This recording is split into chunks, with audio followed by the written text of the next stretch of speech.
October 24th, 1944, Philippine Sea. A burst of 50 caliber machine gun fire tears through the fuselage of a Japanese Zero at 400 miles per hour. The right wing rips clean off. The plane spins, fuel ignites. A fireball blooms against the Pacific sky like a second sun. Before the wreckage even begins to fall, the American pilot who fired those rounds is already pulling back on his stick, rocketing upward, lining up his next target. He does not pause. He does not flinch. He has 58 more enemy planes to deal with, and he is smiling. His name is David McCampbell. He is 34 years old. By fighter pilot standards, in 1944, that makes him an old man. He is not supposed to be in this cockpit. He is a commander, the leader of Air Group 15, aboard the USS Essex. His job is to manage the air war from the ready room, not to fight it in the sky. But on this morning, there is no one else left. The carrier deck is empty. Every available fighter has been launched to intercept strikes elsewhere. The reserves are gone. The only thing standing between 60 Japanese warplanes and the entire American fleet below is McCampbell and one wingman. 2 planes, 2 pilots, against a sky full of enemies. And what happens next will become the single greatest aerial combat achievement in the history of the United States Navy. 12 enemy fighters destroyed by one man in 90 minutes, a record that has never been broken. But before we get to that moment, you need to understand why this fight mattered. You need to understand what was at stake. Because on that October morning, the entire Pacific War hung in the balance. And one man's decision to turn toward the enemy, instead of running away, changed everything. The fall of 1944 is the most violent chapter of the Pacific War. For 3 years, the United States has been island hopping across the Pacific, paying for every mile in blood. Tarawa, Saipan, Peleliu. The names read like a casualty report. Tens of thousands of American Marines and sailors have died to push the Japanese Empire back toward its homeland. By October, the noose is tightening. General Douglas MacArthur has returned to the Philippines. He has waded ashore at Leyte Gulf, fulfilling his famous promise. American troops are pouring onto the beaches. The liberation of the Philippines has begun. But the Japanese Navy is not dead. Not yet. Imperial Japan has launched its most desperate gamble of the entire war. They call it Shogo 1, Operation Victory. The plan is complex, audacious, and terrifying. The Japanese will use their remaining carriers as bait to lure the American fast carriers away from the invasion beaches. Then, while the American fleet is distracted, a massive force of Japanese battleships, including the Yamato, the largest battleship ever built, will smash through the unprotected strait and annihilate the American landing fleet. If this plan succeeds, thousands of Marines on the beaches of Leyte will be cut off. No air cover, no naval support, no resupply. They will be surrounded and slaughtered. The stakes are total. This is not just another battle. This is the largest naval engagement in human history. Over 300 warships, thousands of aircraft, hundreds of thousands of men. And on the morning of October 24th, the American commanders do not fully understand what is coming. Reports are flooding in from every direction. Japanese battleships spotted in the Sibian Sea. Enemy aircraft detected to the north. Submarine contacts to the south. It is chaos. Pure, overwhelming chaos. The radar screens on the American carriers are glowing with threats. Every available plane is in the air. The decks are being turned around as fast as humanly possible. Fuel crews are running. Ordnance men are sweating. The machine of war is operating at maximum capacity. And it is not enough. Because buried in all that chaos is one radar contact that nobody has enough planes to deal with. A massive formation of Japanese aircraft, 60 strong inbound from the north. 3 waves of fighters and dive bombers heading straight for the American fleet. Their mission is simple. Sink the carriers, kill the fleet, and there is almost nobody left to stop them. But everything is about to change because of a man no one expected to be in the sky that day. David McCampbell was not born a hero. He was born in Bessemer, Alabama, a steel town where men worked with their hands and dreamed small. McCampbell dreamed bigger. He fought his way into the United States Naval Academy, graduating with the class of 1933. But his path to glory was anything but smooth. During the Great Depression, the Navy was cutting personnel. McCampbell was discharged for insufficient eyesight. Let that sink in. The man who would become the greatest naval ace in American history was kicked out of the Navy because they said he could not see well enough. Most men would have accepted that verdict. McCampbell did not accept anything. He fought his way back in. He appealed. He retested. He clawed his way back into naval aviation through sheer willpower. But even after returning, he was not assigned to a fighter squadron. He became a landing signal officer, an LSO.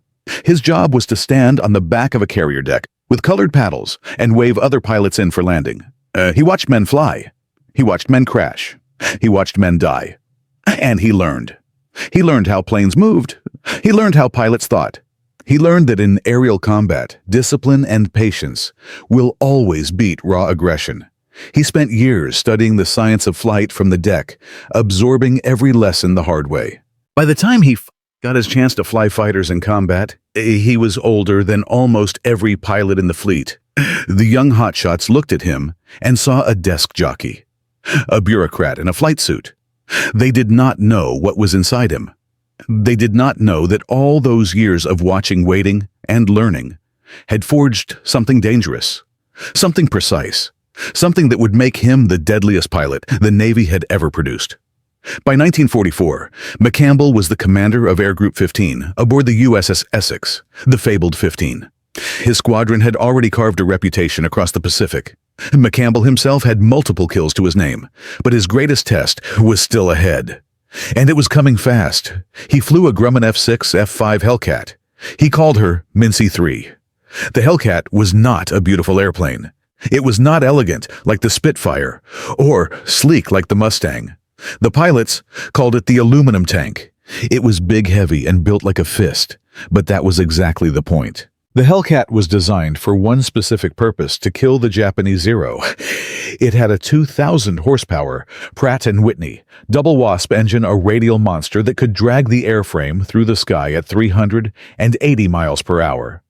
It was armored where it mattered. The pilot sat behind a slab of steel plating. The fuel tanks were self-sealing. You could punch holes in this plane all day, and it would keep flying. But here is what made the Hellcat truly dangerous. Ammunition. 650 caliber Browning machine guns fed by 2,400 rounds of ammunition. That is nearly double what some contemporary fighters carried.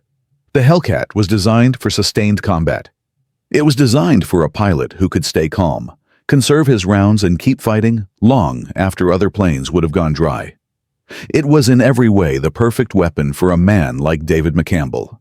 A man who treated aerial combat not as a brawl, but as a mathematics problem. A man who counted every bullet and made every one of them count. On the morning of October 24th, McCampbell had already flown one sortie. He had landed on the Essex exhausted. But when the radar picked up that massive incoming formation, 60 enemy aircraft bearing down on the fleet, the air boss made a desperate call. They could only get 7 fighters off the deck, 7 planes, to intercept 60. McCampbell did not hesitate. He jumped into Mincy 3. The fuel tanks were only partially loaded. There was no time for a full top-off. Speed mattered more than range. He roared down the flight deck and climbed into the sky.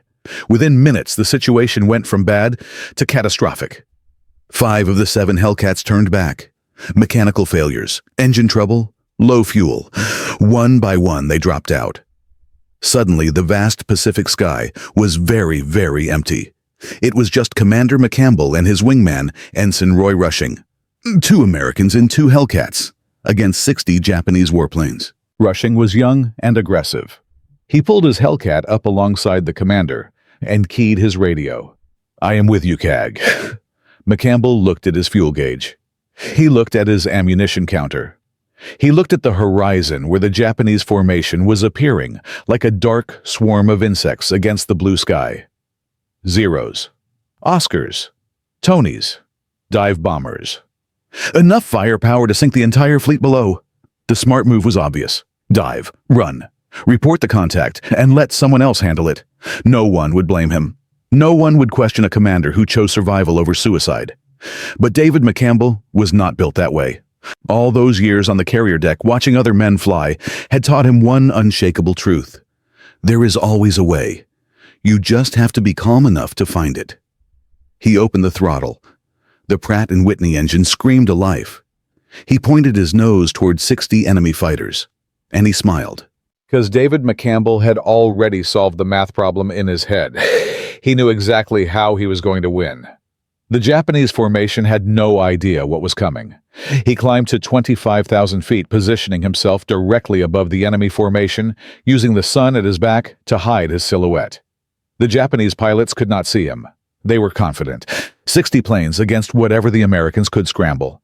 They were weaving, lazily flying in a loose V formation, their discipline already slipping. McCampbell studied them the way a wolf studies a herd. He was not looking for the strongest. He was looking for the weak, the stragglers, the ones drifting too far from the formation. He keyed his radio to rushing. We are going to work on the edges. Pick off the stragglers. Do not get into a turning fight. We dive. We shoot, we climb.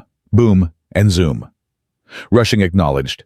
And then, McCampbell tipped his nose over and dove. 400 miles per hour. The Hellcat shuddered under the G-forces. He lined up a zero flying on the outer edge of the formation. 800 yards. 600 yards. 400 yards. He squeezed the trigger. The 650 caliber guns erupted. Tracers streamed across the sky. The Zero, fragile and unarmored, caught fire instantly and exploded into a fireball that tumbled toward the ocean below. McCampbell did not watch it fall. He was already pulling back, using his tremendous speed to rocket back up into the altitude where no Japanese plane could follow. One down, 59 to go. The Japanese reacted like an angry hornet nest. Fighters broke formation to chase him. They pulled their noses up, trying to catch the climbing American. But the Hellcat had superior energy. The Japanese plane stalled out, hanging motionless in the air for a split second before falling back, helpless. McCampbell dove again. Another burst. Another Zero disintegrated. He climbed, he dove, he fired. A Kawasaki Key 61. Tony broke apart under his guns. The rhythm became mechanical. Dive, fire, kill, climb. The Japanese could not corner him. Every time they swarmed, he was already gone. They began to panic. They started dropping their bombs into the ocean to gain speed. McCampbell had achieved his first objective. The fleet was safe. The bombers had aborted their attack run, but he was not done. Not even close. He still had ammunition. He still had fuel, and there were still enemy fighters in his sky. The Japanese formation was breaking apart, scattering toward Luzon. McCampbell looked at rushing. You have ammo left? Yes, sir. Then let us finish them. They pursued the retreating enemy deep over hostile territory. McCampbell was entering a state of pure focus. He spotted two Zeros flying close together. He dove on the trailing plane. A short burst. The wing sheared off. Without climbing, he slid his sights onto the lead plane. The Japanese pilot never knew his wingman was dead. McCampbell fired. The fuel tank ignited. 2 kills in 10 seconds. His gun camera was recording everything. Plane after plane falling from the sky. He pushed deeper. His ammunition counter was dropping fast. 3 guns jammed. The torque from the uneven recoil threw his plane sideways. He wrestled the stick, kicked the rudder, and kept fighting. By the time the sky finally fell silent, David McCampbell had destroyed 12 enemy aircraft. 12 confirmed kills in a single sortie. His wingman rushing had added more to the tally. Together, 2 men had shattered a 60-plane formation and saved the American fleet. But the fight was only half over, because now McCampbell looked at his fuel gauge and saw something that turned his blood cold. It read 0. He was over 100 miles from the Essex, deep in enemy territory, with a dead engine waiting to happen. The greatest aerial victory in Navy history meant nothing if he could not get home. And what happened next? The agonizing flight back on, fumes, the impossible landing, and the discovery that would stun the entire deck crew. That story continues in Part 2. In Part 1, a 34-year-old commander named David McCampbell threw himself into 60 enemy fighters. With nothing but one wingman, and 2,400 rounds of ammunition. He destroyed 12 Japanese warplanes in 90 minutes. But when the sky finally fell silent, his fuel gauge read 0. He was over 100 miles from the USS Essex, and the Pacific Ocean does not forgive. What happened next should have killed him. And what happened after that nearly destroyed his legacy before it even began. Because in the United States Navy in 1944, shooting down 12 planes in a single sortie was not just extraordinary. It was unbelievable. And there were powerful men who refused to believe it. McCampbell dropped his RPMs to the absolute minimum. He leaned the fuel mixture until the Pratt & Whitney engine was barely coughing, running so thin that any sudden movement of the throttle would have killed it entirely. He was not flying. He was gliding with a heartbeat. Beside him, Ensign Roy Rushing was doing the same. Neither man spoke on the radio. Every ounce of focus was on keeping those engines alive. The Pacific stretched out beneath them in every direction. Endless blue. No islands, no ships. Just water that would swallow them whole if the engines quit. At this altitude and speed, a water landing in a Hellcat was not a landing. It was a controlled crash. The plane would hit the surface flip and sink within seconds. Even if they survived the impact, the chances of being found in this vast expanse were almost 0. Japanese patrol boats operated in these waters. Capture meant torture. It meant execution. McCampbell had seen the intelligence reports. He knew what happened to downed American pilots who fell into enemy hands. He pushed that thought aside. He watched the fuel gauge needle sitting on empty, and he did what he had done his entire career. He stayed calm. He calculated. At this lean mixture and RPM setting, the engine was burning roughly 6 gallons per hour. He estimated he had maybe 7 or 8 gallons remaining. The Essex was approximately 110 miles away. At his current airspeed of 150 knots, that was roughly 44 minutes of flight time. The math was razor thin. Every headwind gust, every slight deviation in course, every second of unnecessary engine power could be the difference between landing on the deck and disappearing into the ocean. 30 minutes passed. The longest 30 minutes of McCampbell's life. Then, Rushing's voice crackled over the radio, tight and controlled. "CAG, I can see the fleet. 12 o'clock low." McCampbell looked ahead. Gray specks on the horizon. The most beautiful sight he had ever seen. The task force was steaming in formation carriers and battleships and destroyers cutting white wakes through the blue water. He keyed his radio to the Essex. "Cornhusker 1, inbound. State dry. I repeat, dry. Request immediate clearance." The response came back fast. The landing signal officer had been listening to the combat frequency. The entire ship knew what McCampbell and Rushing had done up there. The deck was cleared in record time. Every plane was pushed aside. The arresting cables were checked and double-checked. McCampbell lowered his landing gear and prayed the hydraulics still had pressure. The gear dropped and locked. He lined up on the flight deck. There would be no go-around. There would be no second pass. He either caught a wire on this approach, or he was going into the water. The LSO stood on the platform at the stern, paddles raised. McCampbell held his glide slope steady. The deck rushed up at him. Cut. He chopped the throttle. The Hellcat dropped. The tailhook snagged the number 3 wire. The cable stretched, groaned, and snapped the plane to a violent stop. In the same instant, the engine coughed once and died. Not a stall, not a shutdown. The engine simply ran out of fuel. The maintenance crew would later measure what remained in the tanks. 1 gallon. Enough for perhaps 30 seconds of flight. David McCampbell had cheated death by half a minute. The deck crew swarmed the aircraft. They were veterans. They had patched up Hellcats riddled with holes from Zeros and anti-aircraft fire. They expected the usual damage assessment. They walked around Mincy 3 with their clipboards and flashlights. Then they stopped. They looked at each other. They walked around the plane again.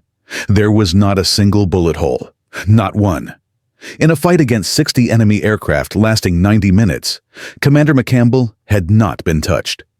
The ordnance men opened the gun bays to check the ammunition.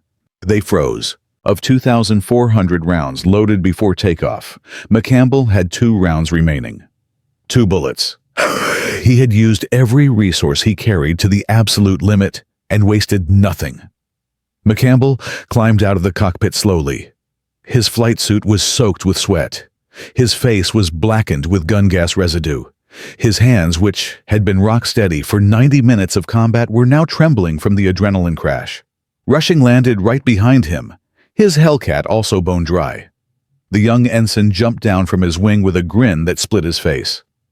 "We had a field day, CAG." McCampbell just nodded. He was already thinking about the debrief.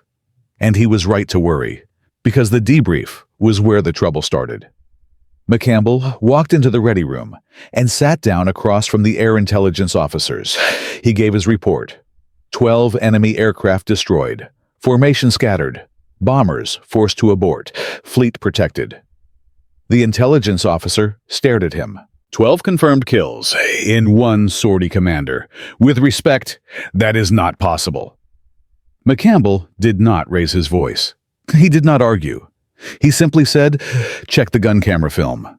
The film was developed, and what it showed silenced every skeptic in that room. Frame after frame of Japanese aircraft disintegrating under McCampbell's guns. Zeros catching fire, Oscars exploding, wings shearing off, planes spiraling into the ocean trailing black smoke. The footage was methodical, almost clinical. There was no wild spraying, no panicked maneuvering.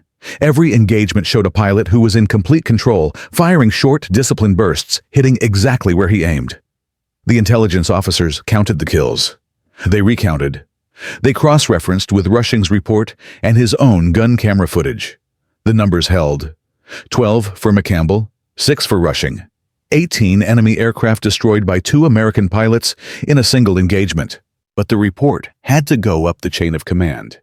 And that is where David McCampbell discovered that sometimes the enemy behind your own desk is harder to fight than the enemy in the sky. The after-action report reached Rear Admiral Frederick Sherman, commander of Task Group 38.3. Sherman was a carrier man. He understood air combat. He read the report and immediately flagged it for further review, not because he doubted McCampbell personally, but because a claim of 12 kills in one sortie was unprecedented. If it was wrong, if even one kill was exaggerated, it would be an embarrassment to the entire task group. Sherman ordered a full review board. 3 senior officers were assigned to examine every piece of evidence: the gun camera film, the radio transcripts, the radar plot from the Essex CIC, Rushing's corroborating testimony, the ammunition expenditure report. The review took days during which McCampbell continued to fly combat missions, while knowing that powerful men were picking apart the greatest achievement of his career. There were officers on the review board who had never seen combat from a cockpit, staff officers, planners, men who understood war as numbers on a chart, not as tracers flying past your canopy at 400 miles per hour. One member of the board questioned whether McCampbell had actually engaged 60 aircraft, or if the radar count had been inflated. Another questioned the kill confirmations, arguing that gun camera footage showing a plane on fire did not necessarily mean a kill, since the pilot might have recovered. McCampbell sat through these sessions with the same calm he had shown at 25,000 feet over the Philippine Sea. He answered every question. He drew diagrams of his attack patterns. He explained the boom and zoom methodology. He walked the board through each engagement, one by one, with the patience of a man who had spent years as a landing signal officer watching and learning. But he had an ally he did not expect.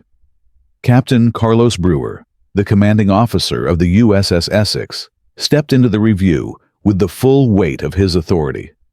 Brewer had watched the radar plot in real time from the CIC.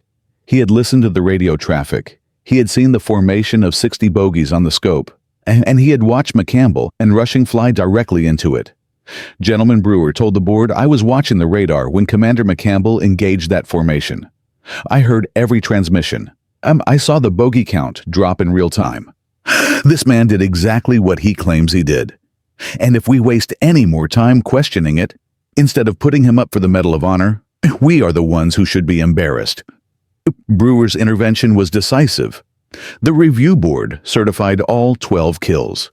But the bureaucratic battle had cost precious time and energy, and it revealed something McCampbell had not expected. In the middle of the largest naval battle in human history, with men dying every hour, there were still officers more concerned with procedure than with victory. The certification changed everything. Word spread through the fleet like wildfire. 12 kills in one sortie. 2 planes against the 60. The story was almost too perfect, too dramatic to be real.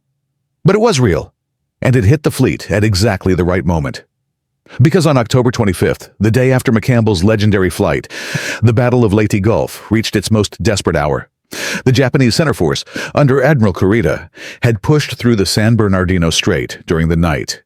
The American escort carriers of Taffy 3 found themselves face to face with Japanese battleships and heavy cruisers. The Battle of Samar became one of the most heroic last stands in naval history. Destroyers charged battleships. Pilots flew without ammunition just to distract the enemy. Men died by the hundreds. In the middle of that chaos, the story of McCampbell's impossible victory became a lifeline for morale. If one man could take on 60 and win, then maybe a handful of destroyers could take on the Yamato and survive. The spirit was contagious. It spread from ship to ship, from ready room to ready room. McCampbell became more than a pilot. He became a symbol. But symbols attract attention, and not all attention is welcome. McCampbell's achievement was forwarded to Admiral William Halsey's staff, and then to Sinkpack Admiral Chester Nimitz in Pearl Harbor. Nimitz personally reviewed the report. He approved the recommendation for the Medal of Honor. The paperwork began its journey to Washington. In the meantime, McCampbell kept flying. He was not the kind of man who rested on a single victory, no matter how spectacular. In the weeks following October 24th, he continued to lead Air Group 15 in strikes across the Philippines. He shot down more enemy aircraft. His total continued to climb. By November, he had surpassed the records of every Navy pilot in the war. He was the ace of aces. 34 confirmed aerial victories, the highest score of any American Navy pilot in history. The Japanese knew his call sign. They monitored American radio frequencies. Intelligence reports indicated that Japanese flight leaders had been warned about an American pilot flying from the Essex who was extraordinarily dangerous. Some reports suggested that Japanese formations were specifically briefed to avoid engaging Cornhusker 1 if possible. McCampbell had become the hunter that the hunters feared. But the war was not finished with David McCampbell. And in December 1944, something happened that threatened not just his career, but his life and the lives of every man in the fleet. A threat that no amount of flying skill could defeat. A threat that came not from enemy fighters or anti-aircraft guns, but from the sky itself. Because the Pacific had one more weapon in its arsenal. And it was about to unleash it directly on Task Force 38. The typhoon that would be called Cobra was forming in the warm waters east of the Philippines.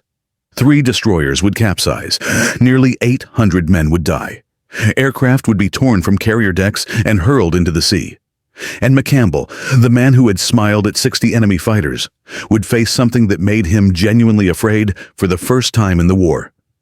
The sky had given David McCampbell his greatest triumph. Now it was coming to take everything back. And what happened during Typhoon Cobra, the decisions that were made, the mistakes that killed hundreds of Americans without a single Japanese bullet being fired. That story unfolds in Part 3. In Part 1, Commander David McCampbell flew into 60 enemy fighters with 1 wingman and destroyed 12 Japanese warplanes in 90 minutes. In Part 2, he glided home on fumes, landed with 1 gallon of fuel and 2 bullets remaining, and then fought a bureaucratic war to have his kills certified. He won both battles. He became the ace of aces. But the Pacific War was not done testing David McCampbell, because in December 1944, a monster was forming in the warm waters east of the Philippines, and this enemy could not be shot down. Typhoon Cobra hit Task Force 38 on December 17th and 18th, 1944. The winds winds exceeded 170 miles per hour. Waves reached 70 feet. 3 American destroyers capsized and sank. 790 men drowned. 146 aircraft were destroyed, smashed on flight decks, or ripped from their tie-downs and hurled into the sea. It was the worst loss the United States Navy had suffered from weather since 1928. And it happened, not because of the Japanese, but because of a chain of command failure that put the entire fleet in the path of the storm. Admiral William Halsey made the call. He kept the fleet operating in waters that weather reports had flagged as dangerous. He was focused on supporting the Leyte operations. He did not want to lose operational tempo. The aerologists, the Navy weather forecasters, gave warnings, but the warnings were ambiguous. The storm's track was uncertain. Halsey chose to fuel his destroyers in the danger zone rather than withdraw. It was a decision that killed nearly 800 Americans without a single shot being fired. McCampbell was aboard the Essex when Cobra struck. The carrier, at over 27,000 tons, could handle heavy seas better than the smaller ships. But even on the Essex, the violence was staggering. Aircraft broke free from their lashings and slid across the hangar deck like 2-ton projectiles. Fuel lines ruptured. Fires broke out. Men were thrown from their bunks and slammed into bulkheads. McCampbell had faced 60 enemy fighters without flinching. But Typhoon Cobra was different. In a dogfight, skill matters. Training matters. Discipline gives you an edge. Against a typhoon, you are helpless. There is no maneuver. There is no tactic. You hold on and you pray. For the first time in the war, McCampbell felt genuine fear. Not for himself, but for his pilots. Air Group 15 lost aircraft in the storm. Hellcats and Helldivers that had survived Japanese anti-aircraft fire were destroyed by wind and water. The irony was cruel. Men who had flown through flak over Manila Bay watched their planes disintegrate on the deck without an enemy in sight. But this was not the only crisis. The real threat to McCampbell's legacy came from an unexpected direction: exhaustion.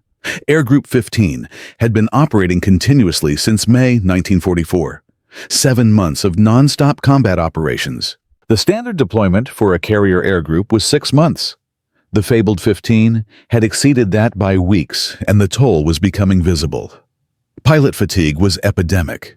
Men were making mistakes they would never have made in their first months of deployment. Landing accidents increased. Reaction time slowed. The sharp edge that had made Air Group 15 the most lethal squadron in the Pacific was dulling. McCampbell saw it. He filed reports requesting rotation. He told his superiors that his men were reaching their limits. The response was always the same. Not yet. We need you. The war needs you. Keep flying. McCampbell was caught between his duty to the mission and his duty to his men. He chose both. He continued to lead from the cockpit, flying every major strike, absorbing the risk himself, so that his younger, more exhausted pilots could take the safer assignments. It was leadership by example at its most raw. But even McCampbell had limits. And the question hanging over Air Group 15 was not whether they would break, but when. Then, a mission changed everything. January 12th, 1945. The South China Sea. Task Force 38 had pushed deep into Japanese-controlled waters for a series of strikes against enemy shipping and airfields along the coast of Indochina. This was bold. The South China Sea was a Japanese lake. Enemy airfields ringed the coast from Formosa to Saigon. Submarines prowled the shipping lanes. The American carriers were operating far from their support bases, exposed and aggressive. McCampbell led a fighter sweep over the Saigon area. The mission was to destroy Japanese aircraft on the ground and in the air, clearing the way for dive bombers and torpedo planes to hit the shipping in Cam Ranh Bay. Intelligence reported significant Japanese air strength in the region. Fighters, bombers, reconnaissance aircraft. The enemy had been reinforcing their Indochina bases as the Americans pushed deeper into the Philippines. This was supposed to be a safe rear area for the Japanese. It was about to become a killing ground. McCampbell launched from the Essex at dawn. The sky was overcast. Broken clouds at 8,000 feet. Visibility underneath was good. He led 16 Hellcats in a tight formation, climbing through the cloud layer, and breaking out into clear sky above. The plan was simple. Drop below the clouds over the target area, hit the airfields fast, and destroy everything on the ground before the Japanese could scramble. They crossed the coast at 12,000 feet. Below, the green jungles of Indochina spread out like a carpet. Rivers wound through the landscape. And there, carved out of the jungle, were the airfields. McCampbell spotted them immediately. Rows of Japanese aircraft lined up along the runways. Fighters, twin-engine bombers, transport planes. They were parked wingtip to wingtip, barely dispersed. The Japanese had not expected an American carrier strike this deep into their territory. They were not prepared. McCampbell pushed over into a dive. 16 Hellcats followed him down. They screamed out of the clouds at 350 miles per hour. The first pass was devastating. McCampbell lined up on a row of parked Zeros and opened fire. His .650 caliber guns shredded the first aircraft. It exploded. The blast caught the plane next to it. A chain reaction of fire and detonation rippled down the flight line. Behind him, his pilots were doing the same. Hellcats strafed across the airfield in pairs, pouring fire into hangars, fuel dumps, and revetments. Black smoke erupted from a dozen points. Secondary explosions shook the ground as ammunition stores cooked off. The Japanese anti-aircraft gunners reacted late. Tracers began to rise from gun positions around the perimeter. But the attack had been too fast, too sudden. McCampbell pulled up circled and came back for a second pass. This time, he targeted the hangars. His rounds punched through the thin metal walls and ignited whatever was inside. A massive fireball rose from one hangar, sending a column of oily smoke thousands of feet into the air. On the third pass, Japanese fighters began to scramble. 3 Zeros managed to get airborne from a secondary strip. McCampbell saw them climbing desperately, trying to gain altitude. They were slow, vulnerable. He turned toward them. The lead Zero had barely reached 1,000 feet when McCampbell closed to firing range. A short burst. The Zero staggered, trailed smoke, and dove into the jungle. The second Zero tried to turn into him. McCampbell used the Hellcat's superior speed to extend reverse and come in behind. He fired. The Zero exploded in midair. The third pilot saw what had happened to his wingmen. He rolled inverted and dove for the deck, trying to escape at treetop level. One of McCampbell's wingmen caught him. 4 kills in the air. Over 24 aircraft destroyed on the ground. Fuel and ammunition stores burning. Hangars flattened. The airfield was wrecked. The entire attack lasted less than 20 minutes. McCampbell reformed his squadron and headed for the secondary target, a shipping concentration in the nearby harbor. They found coastal freighters and transport ships anchored close to shore. The Hellcats made strafing runs on the ships, setting several on fire.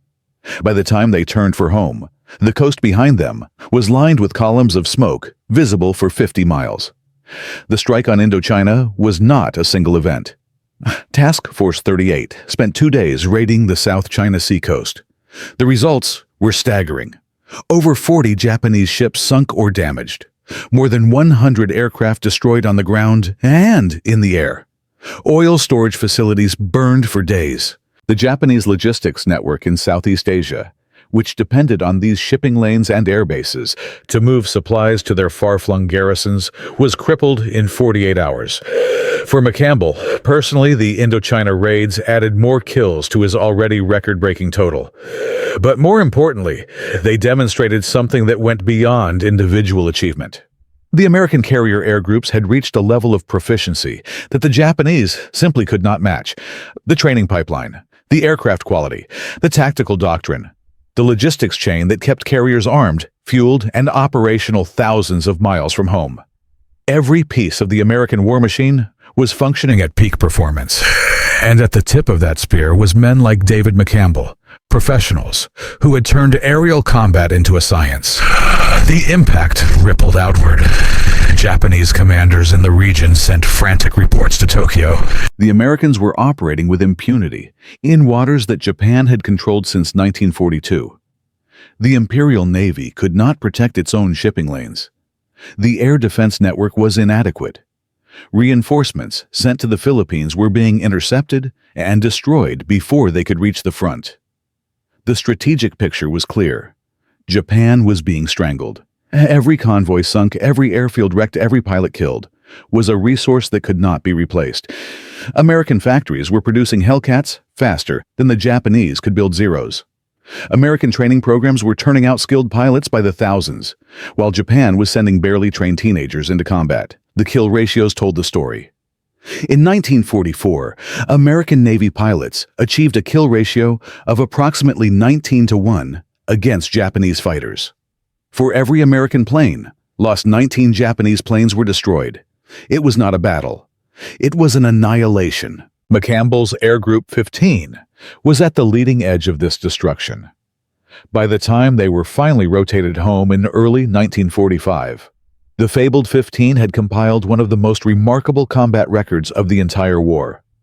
Over 300 enemy aircraft destroyed, dozens of ships sunk, countless ground targets demolished. And at the center of it all was their commander air group, the quiet professional from Alabama, with 34 confirmed aerial victories. The recognition was swift and significant. McCampbell was officially credited as the leading ace of the United States Navy. His 12-kill sortie on October 24th remained the single highest scoring mission by any American pilot in any war. The Medal of Honor recommendation moved through channels and was approved at every level. President Franklin Roosevelt personally reviewed the citation. McCampbell was summoned to Washington in January 1945, while his squadron was still decompressing from 7 months of continuous combat. McCampbell stood in the White House. The President of the United States hung the Medal of Honor around his neck. The citation read, in part for conspicuous gallantry and intrepidity, at the risk of his life above and beyond the call of duty. It described the October 24th engagement in precise military language. Intercepted and daringly attacked a formation of 60 hostile land-based craft approaching our forces, shooting down 9 Japanese planes. The official count listed 9 because the review board had applied the strictest possible criteria, counting only those kills with absolute incontrovertible evidence. McCampbell never publicly disputed the number. He knew what he had done. The gun camera film knew what he had done. The 2 bullets left in his guns knew what he had done. The number on the citation mattered less than the truth of that day. But here is what the Medal of Honor ceremony did not address. What happens to a man like David McCampbell after the war ends? What happens when the sky is no longer filled with enemies? When the adrenaline fades and the world expects you to be normal again? Because the story of David McCampbell has one final chapter, and it is the chapter that almost nobody tells. The chapter about what it means to be a warrior in peacetime, what it costs to carry 34 kills in your memory, and why the greatest ace in Navy history walked away from the spotlight and disappeared into quiet obscurity for nearly 50 years. That story, the last chapter of David McCampbell's war, and the legacy he left behind, comes in part 4. A 34-year-old commander who was once kicked out of the Navy for bad eyesight flew into 60 enemy fighters with 1 wingman. He destroyed 12 Japanese warplanes in 90 minutes. He landed with 1 gallon of fuel and 2 bullets remaining. He survived Typhoon Cobra. He led devastating strikes across the Pacific, from the Philippines to the South China Sea. He received the Medal of Honor from the President of the United States. David McCampbell became the greatest ace in the history of the United States Navy, with 34 confirmed aerial victories. But when the guns finally fell silent in August 1945, a question remained that no medal could answer. What happens to a man built for war when there is no more war to fight? Because the final chapter of David McCampbell's story is not about combat. It is about something far more difficult. It is about coming home. And the truth of what happened next is something almost nobody talks about. The war ended on September 2nd, 1945, when Japan signed the instrument of surrender aboard the USS Missouri in Tokyo Bay. Across the Pacific, millions of American servicemen began the long journey home. For most of them, the transition was brutal, but straightforward. You took off the uniform. You went back to your town. You found a job. You tried to forget. For David McCampbell, it was different.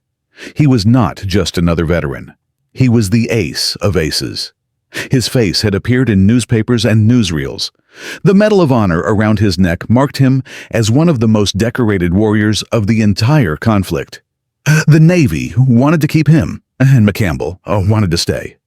Unlike many combat pilots who were desperate to return to civilian life, McCampbell was a career Navy man. The sea was his home. The flight deck was his office. He had no desire to leave. But the post-war Navy was a different animal. The massive wartime fleet was being dismantled at breathtaking speed. Carriers were being decommissioned. Air groups were being disbanded. The Navy that had fielded nearly 6,000 aircraft in the Pacific was shrinking to a fraction of its wartime strength. Budget cuts hit everything. Training programs were slashed. Experienced pilots were offered early retirement. The military-industrial complex that had won the war was being taken apart piece by piece, because the politicians in Washington believed the atomic bomb had made conventional warfare obsolete. Why did you need carrier air groups when you had nuclear weapons? McCampbell watched this happen with growing frustration. He knew what air power meant. He had lived it. He had seen what happened when you did not have enough fighters in the sky. He remembered that morning over the Philippine Sea when the Essex could only launch 7 planes to intercept 60. He remembered what it felt like to be the last line of defense. But his voice was one among many, and the post-war Navy was more interested in nuclear strategy than in the lessons of dogfighting aces. McCampbell stayed in the Navy. He served in various staff and command positions through the late 1940s and 1950s. He was promoted steadily but never spectacularly. He reached the rank of captain, a respectable achievement, but not the admiral's stars that some of his contemporaries earned. There were whispers in the corridors of the Pentagon that McCampbell was too much of a fighter pilot to be a flag officer. Too direct, too focused on the tactical rather than the political. The skills that had made him lethal at 25,000 feet. The ability to make instant decisions. The refusal to second-guess the calm under impossible pressure. Those skills did not always translate to the world of Pentagon politics, where patience meant something entirely different. He served in the Korean War era and the early years of the Cold War. He watched jet aircraft replace the propeller-driven fighters he had mastered. The Hellcat gave way to the Panther to the Crusader to the Phantom. The sky changed. The technology changed. But McCampbell understood that the fundamental principles never did. Speed, altitude, discipline, patience. The boom and zoom tactics he had perfected over the Philippine Sea would evolve into the energy management doctrines taught at the Navy Fighter Weapons School, the legendary Top Gun program, established in 1969. McCampbell's combat record was studied there. His October 24th engagement became a case study in how a disciplined pilot with an inferior numerical position could use energy tactics to dominate a superior force. Every Navy fighter pilot who graduated from Top Gun carried a piece of McCampbell's legacy in their training, whether they knew it or not. But the legacy went deeper than tactics. McCampbell retired from the Navy in 1964 after 31 years of service. He did not write a memoir. He did not go on lecture tours. He did not become a television commentator or a defense industry consultant. He moved to Florida and lived quietly, remarkably, almost invisibly. The greatest ace in Navy history simply disappeared from public life. This was not bitterness. This was not resentment. It was character. McCampbell belonged to a generation that did extraordinary things and then went home and never spoke about them. His neighbors in Florida knew him as a pleasant, retired Navy officer. Most of them had no idea that the quiet man next door had once destroyed 12 enemy aircraft in a single morning and received the Medal of Honor from the President. He attended occasional reunions with surviving members of Air Group 15. These gatherings grew smaller each year as time took what the Japanese could not. McCampbell would sit with his old pilot's men who had been young and wild in 1944, now gray and slow. They would talk about the Essex. They would talk about the missions. They would remember the ones who did not come home. Roy Rushing, the young ensign who had flown into 60 fighters alongside McCampbell, without hesitation survived the war. He and McCampbell maintained a bond that only men who have faced death together can understand. Rushing would later say that the moment he pulled alongside McCampbell's Hellcat and radioed, "I am with you, Cage," he knew they were going to win. He did not know how. He just knew that flying with McCampbell, anything was possible. But McCampbell's real legacy was not about one man or one mission. It was about what his story represented in the larger arc of aerial warfare. The tactics McCampbell used over the Philippine Sea, the disciplined energy management, the boom and zoom methodology, the refusal to engage in turning fights against more maneuverable opponents. These principles became the foundation of modern air combat doctrine. When American pilots encountered MiG-15S over Korea just 5 years after World War II ended, the lessons of McCampbell's generation proved essential. The F-86 Sabre pilots, who dueled with Chinese and North Korean MiGs over MiG Alley, applied the same energy tactics. Maintain speed, use altitude, attack from advantage, never get slow. The kill ratios in Korea, while not as lopsided as the Pacific in 1944, still heavily favored the Americans. And the reason was doctrine that had been written in the blood and fire of men like McCampbell. In Vietnam, the story became more complicated. The Navy initially abandoned dogfighting training, believing that air-to-air missiles had made close combat obsolete. The result was disastrous. Kill ratios dropped. American pilots were losing fights they should have won because they had forgotten the fundamentals. The response was Top Gun, created in 1969 specifically to retrain Navy pilots in the art of aerial combat. The instructors at Top Gun went back to the basics. They studied the aces of World War II. They studied McCampbell. They rebuilt the training program around the principles he had demonstrated 3 decades earlier. The results were immediate and dramatic. Navy kill ratios in Vietnam improved from roughly 2-to-1 before Top Gun to 12-to-1 after. The program saved an estimated hundreds of American lives and directly influenced the outcome of the air war over North Vietnam. Today, every branch of the United States military teaches energy management as a core component of fighter pilot training. The F-22 Raptor and F-35 Lightning, the most advanced fighter aircraft ever built, are designed around principles that McCampbell would have recognized instantly. Speed is life. Altitude is insurance. Discipline wins fights. The technology has changed beyond recognition. The human principles have not changed at all. And this is the deeper lesson of David McCampbell's story. It is not just about one extraordinary day in October 1944. It is about what happens when preparation meets opportunity at the exact right moment. McCampbell spent years as a landing signal officer, watching other men fly, studying their mistakes, learning patience when every instinct told him to rush. He was kicked out of the Navy and fought his way back. He was too old by conventional standards, and proved that experience trumps youth. He was assigned to manage a war from a desk, and chose to fight it from a cockpit. Every setback in his career, every delay, every rejection was building something. It was building the man who could look at 60 enemy fighters and see not a death sentence, but a math problem. The history of war is filled with moments like this. Charles Upham, the only combat soldier to receive the Victoria Cross twice, was a farm valuer from New Zealand who had no business being a warrior and became the most decorated Commonwealth soldier of the war. Audie Murphy was a skinny orphan from Texas who was rejected by the Marines and the paratroopers before the Army finally took him, and he became the most decorated American soldier in World War II. Witold Pilecki was a Polish cavalry officer who voluntarily got himself imprisoned in Auschwitz to organize resistance from inside. The pattern repeats across every war, every era. The people who change history are rarely the ones who were supposed to. They are the overlooked, the underestimated, the ones who were told no and refused to accept it. McCampbell fits this pattern perfectly. A man with bad eyesight who became the deadliest marksman in Navy aviation history. The irony is almost too perfect, and there is one final detail that most people do not know. After McCampbell retired to Florida, he kept one item from his Navy career displayed in his home. It was not the Medal of Honor. It was not his commission or his flight log or any of the dozens of citations and awards he had received. It was a photograph, a black and white photograph of Mincy 3, his F-6F Hellcat, sitting on the deck of the Essex. The plane that carried him into 60 fighters and brought him home without a scratch.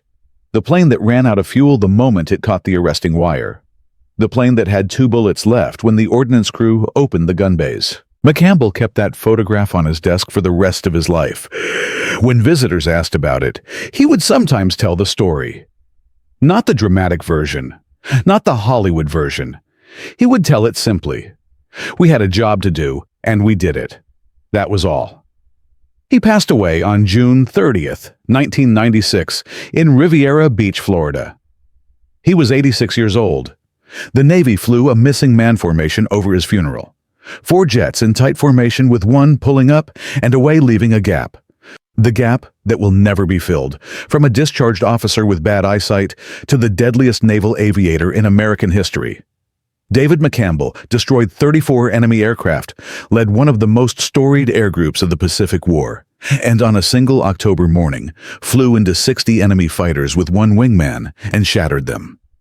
His tactics saved the American fleet at Leyte Gulf. His principles shaped fighter doctrine for 80 years. His example inspired generations of pilots who never knew his name but carried his lessons in their training. And he did it all with the calm, methodical precision of a man who treated the most violent sky in human history like a problem to be solved. 2 planes against 60. 12 kills in 90 minutes. 1 gallon of fuel. 2 bullets remaining. 0 bullet holes. Those are not just numbers. They are the measure of a man who refused to believe that impossible meant impossible. And that is why 8 decades later, the story of David McCampbell still matters. There was a time when giants walked the earth. They flew Hellcats, and the greatest of them smiled when the odds said he should have run. If you know another story like this, a forgotten warrior who defied impossible odds, share it in the comments. This is just one of hundreds of untold stories from World War II. Subscribe so you do not miss the next one. Because history is full of men and women who were told that their ideas were insane, their odds were impossible, and their dreams were ridiculous. And then they went out and changed the world anyway.